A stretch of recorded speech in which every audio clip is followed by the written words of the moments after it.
Rule of thumb for selecting sandpaper grades is to move up 2 grits at a time. For example, if you started your rough cut with a 40 grit paper, then you would skip a 50 grit and do your second cut with a 60 grit, and then your third cut would be with an 80 grit. If you are going with a natural wood floor, or in other words, you don't plan on staining the floor before you add your finish coats, then 80 grit will give you a nice finish. If, however, you plan on staining your floor, especially if you're going to use a dark stain, you should sand the floor with at least 100 grit paper to finish. Dark stains are more likely to show scratches than a natural finish will, so an extra sanding cut with a lighter grit paper will be worthwhile. Here's a trick of the trade. On your rough cut, always start with the lightest grit paper that will get the job done.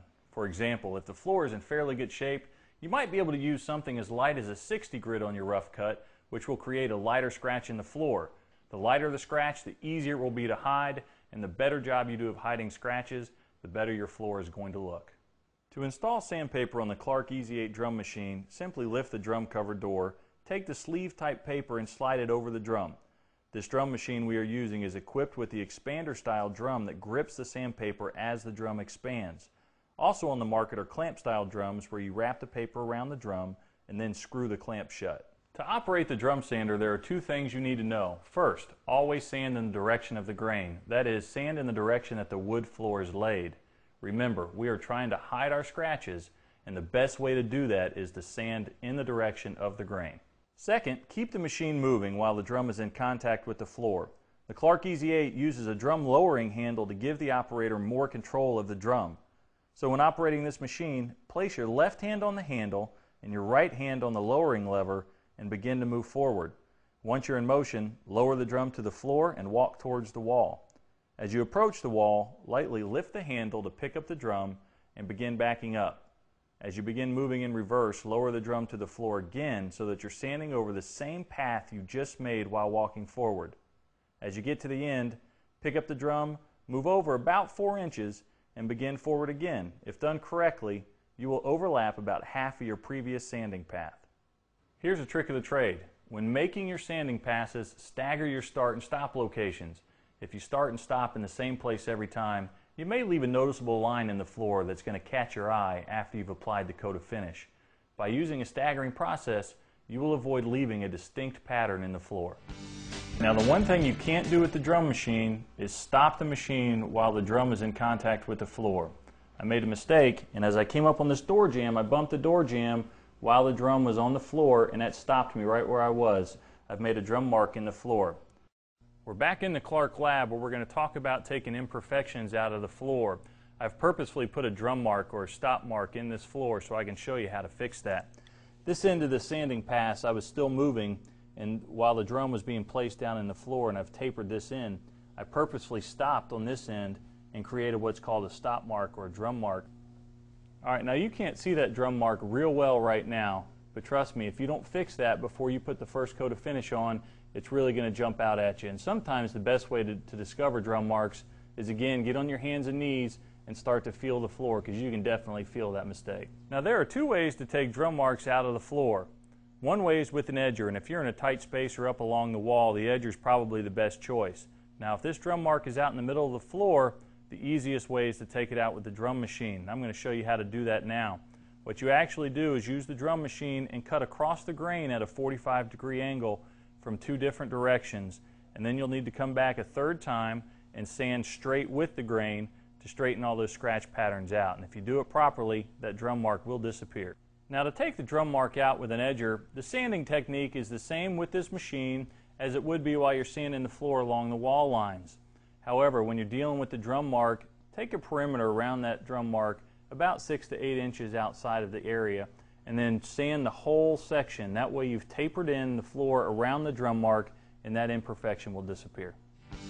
Well, we've completed the rough cut with the drum machine, but we're left with this area in the hallway that's too thin to get the drum machine in here and still sand with the grain. So I'm going to use the rotary sander for that area. It'll give me better access. I've installed the paper onto the drive plate. The drive plate slips right on here to the bottom of the sander. Now I've got the paper in contact with the floor. I need to get the handle into a comfortable operating position. Now, to operate the rotary sander, first I'm going to lower it around my hips.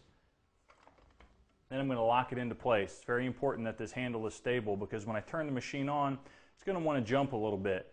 Now to control this machine, if I put pressure down on the handle, the machine's going to move to the left. If I raise pressure up on the handle, the machine will move to the right.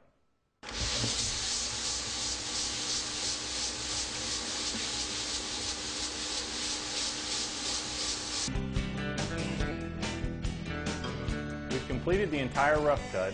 We've removed all the other sanders from the room, moved them out of the way, and we've taken the dust out of the vacuum and emptied it into a trash bag outside.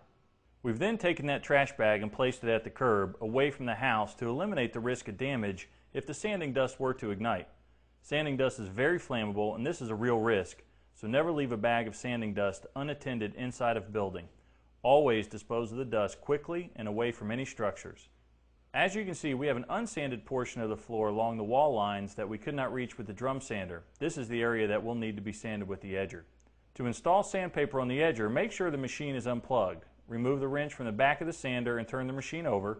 Then remove the retaining bolt, place the paper on the pad, and screw the retaining bolt back in.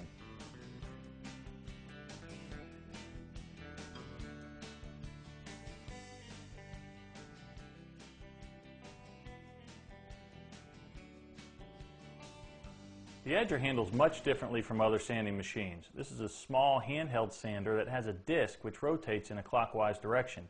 Because of the direction in which the disc rotates, it's easiest to use this machine moving left to right in the room. Also, this sander has a very small area on the pad where the actual sanding takes place, which makes this sander very aggressive. Let the machine do the work. Don't press down or apply additional pressure onto the floor. If you do, you could leave uneven marks in the floor which will be unattractive. To run this machine, straddle the sander and get in as comfortable a position as possible. Tilt the machine back, turn it on, and slowly lower it to the floor. Make a sanding pass along the wall the length of the area between your feet, and then slowly work away from the wall until you have overlapped the area where the drum sander ended.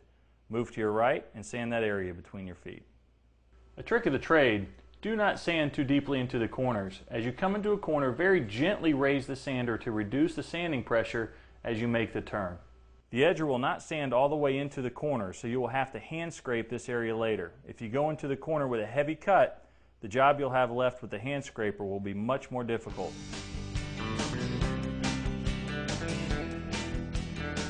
Between each sanding cut, you need to thoroughly vacuum the floor and remove any dust or sandpaper grip before starting the next cut. Also, inspect the floor for any imperfections that might require a little extra sanding attention. A trick of the trade: turn off the lights and darken the room as much as possible, and then use a halogen light to discover imperfections in the floor that you can't see in natural light. Now, the edger won't sand all the way into the corner, so you're left with an area about 2 inches long and 1 inch deep. You use a hand scraper to take care of that portion of the floor. Take your scraper, place the blade at the edge of the wall, and pull towards you. Always move with the grain of the wood. Be patient and you will quickly get the hang of this process. Once the corner is done, take a small piece of sandpaper, the same grit that you used for your last cut, and hand sand the area, again moving with the grain. This is necessary in order to blend the scratch patterns together. Well, we've finished all 3 sanding cuts on this floor and we've hand scraped the corners.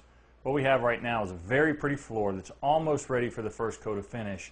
However, before we apply the finish, we have one more sanding process to take care of. We've used multiple sanders on this floor, each that have drastically different cutting patterns and therefore leave different scratch marks on the floor. Before we apply finish, we need to blend those scratch patterns together so they will not be obvious to the naked eye when our floor is finished. If we skip this step, then you will be able to see a very distinct halo or picture frame around the room once the first coat of finish is applied. The machine we're going to use to blend the scratch pattern is our orbital sander. For the scratch blending process, we're going to use a piece of 100 grit paper. To apply the paper to this machine, take the drive pad and place it on the bottom of the machine, then simply pull the back off the sandpaper and its adhesive back will stick right to the drive pad. To run this sander, release the handle and let it float in a comfortable position. We have manufactured this machine with a number of different handle styles, so there will either be a safety switch on the top or the side of the handle. Press the safety switch and then pull the levers and the sander will come to life.